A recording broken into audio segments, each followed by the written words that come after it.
Guys, I'm sorry that the lighting in this video is really bad, and I'm also sorry I haven't uploaded in 2.5 weeks. Look, work's really picked up recently, and I actually just got off, and it's dark outside. But I got off work, and I drove past this auto dealership, and there was the most beautiful Dodge Ram 3500 sitting out there. I was like, okay, I drove past this place. It's in a small town. It's at this place called Lee's, right? Now there's hundreds of thousands of probably Lee's auto sales all across the country, the world even. But I drove past this Dodge Ram 3500. It was a third gen. It was red. It was a dually. It was gorgeous. Oh my goodness, the front bumper, if any of you are fans of the second generation, was actually painted red like the rest of the body of the truck. I know some people don't like that, but I personally do. But I got curious as I drove past it. I was like, oh my gosh, I wonder how much that thing is. I know, and I saw the big gigantic Cummins logo on the side of it. I was like, man, I bet that thing cost a fortune. I want to see how much it costs. So I pulled over, I typed in Lee's auto sales, yada, yada, yada, the city I live in. And then I looked to see how much it actually cost. They wanted $19,500 for it. I was like, okay, that seems reasonable for a truck that has, you know, a Cummins that has about maybe 130,000 miles on it. It had 225,000 miles on it, and they still wanted 20 grand. Some of you are probably looking at this video like, dude, that truck can get to 1,000,000 miles. That's a great price to pay for that. And I'm just thinking to myself like, man, but there's no guarantee. And also, what if the engine outlasts the body? There's so many variables when it comes to that. And I don't like this. I don't like this new world where we live in, where we justify trucks with over 200,000 miles on them just consistently being listed online for over $25,000. I personally think it's kind of ridiculous, regardless of what motor's inside of it. And to be honest with you, you know, after looking at the website, that's what got me thinking to make this video. What are some trucks that, you know, I've wanted a truck so much recently. What are some trucks that you could actually get behind the wheel of reasonably that won't just absolutely destroy your finances? I'm a slut for displacement. You've got your 8.1 big block that Chevy made in the early 2000s that came with the Allison transmissions. You've got your Dodge Ram V10s. I mean, you've got your 7.3 liter Power Strokes. You've got these really big engines. You've got the old 7.4 liter Vortec big block. You've got the old 7.5 liter big block that Ford came out with, the gas engine that they came out with at the same time as the Power Stroke. Even the 7.5 indirect injection. You've got so many big gigantic gas guzzling engines, or diesel guzzling, but not all of them are actually reasonably affordable. And there was one truck that I mentioned in that list that you can actually buy for a reasonable price in today's market. And that is the second gen Dodge Ram with the V10. Now, are they reliable? Absolutely. Do they have problems with guzzling gas? Yes, but it's better than a truck payment, which is going to cost way more than what you're going to spend per month in gas and insurance, which full coverage for a car that's not paid off. It's going to cost you a fortune. You know, anyone sitting there saying, don't buy that truck, it's a gas guzzler, you can go reference another video on my channel. These same people are paying $400 a month just in their car payment and paying an additional $300 something a month for full coverage on their car that they don't even own. It's ridiculous. Don't listen to these people when they tell you, if you want to buy shitbox vehicles and pay a bunch of money in gas, that's your prerogative. Have fun doing it. Don't let those people tell you you shouldn't do that. First of all, the second gen Dodge Ram is such a beautiful truck to me. And 9 times out of 10, when you see them, they always look beat up. I was born in 2001. I know, gasp, whatever. But like, yes, I was born in 2001, and these trucks had already been around 7 years or so at that time.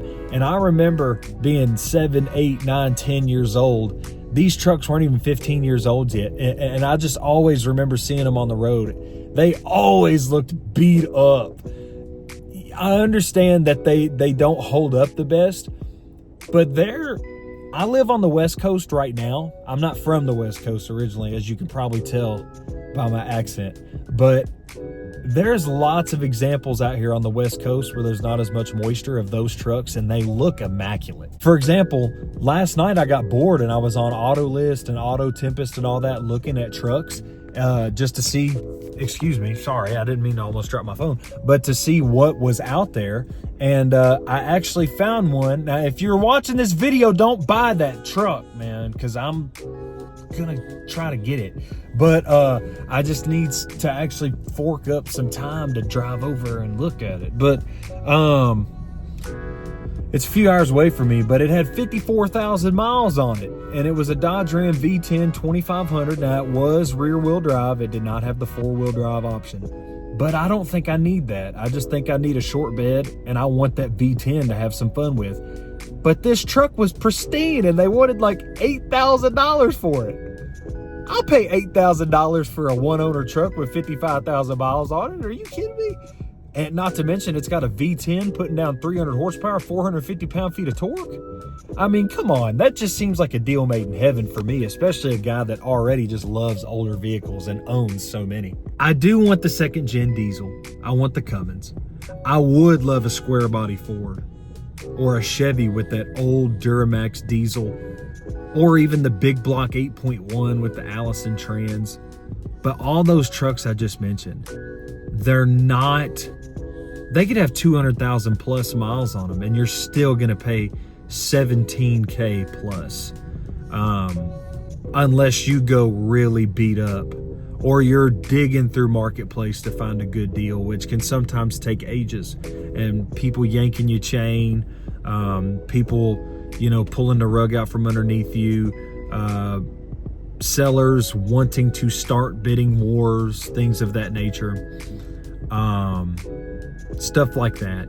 It just doesn't seem like a tangible reality for people anymore to be able to buy these trucks, unless they've got so much money already laying to the side. But that's not really realistic. So the Dodge Ram with the V10, like I said, 300 horses, 450 pound-feet of torque, and you can find countless examples of these on the West Coast. There's not gigantic rust holes in them. They don't have a whole lot of miles. They don't have the mismatched body panel colors. They don't have paint that's just completely sun faded off all the time.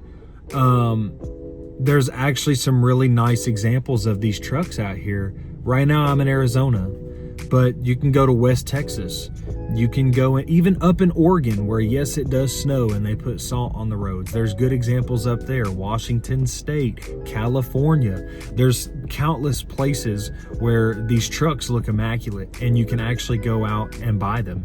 And I think that it's something that I'm actually looking at doing very, very soon. Let me know what you guys think in the comments. Am I tripping, or I personally just think, like, paying $25,000 for a truck with 200,000 miles on it. Yes, it's a Cummins. Yes, there's countless examples online of them getting 1 million miles, 500,000 miles, 700,000 miles.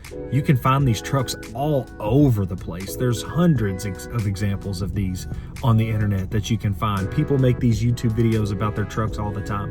They love their trucks. They're beloved in the community. I respect that. Keep these things on the road for as long as they can. But just because they've been proven to go that extra mile sometimes doesn't mean that I want to pay $20,000 to $30,000 for a truck with over 200,000 miles on it. I mean, it's just ridiculous. And it's not something that I can do. So to combat that, I want to save up to get one of these Dodge Ram V10s, and I want to get one that's in good shape.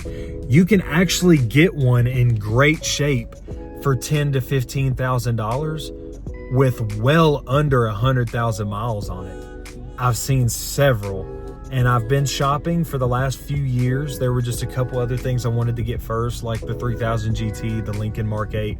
I've already got my daily, but now I'd like a truck for, I can think of so many times that I've needed a truck for something and haven't had it, or I've had to ask to borrow a friend's or something like that.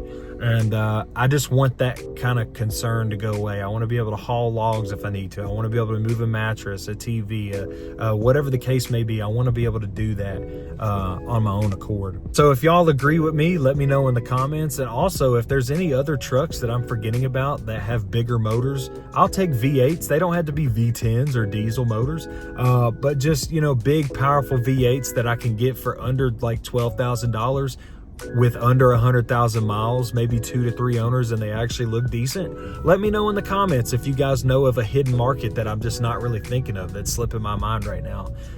Yes, I would drive a Nissan Titan. I think some of them are pretty cool.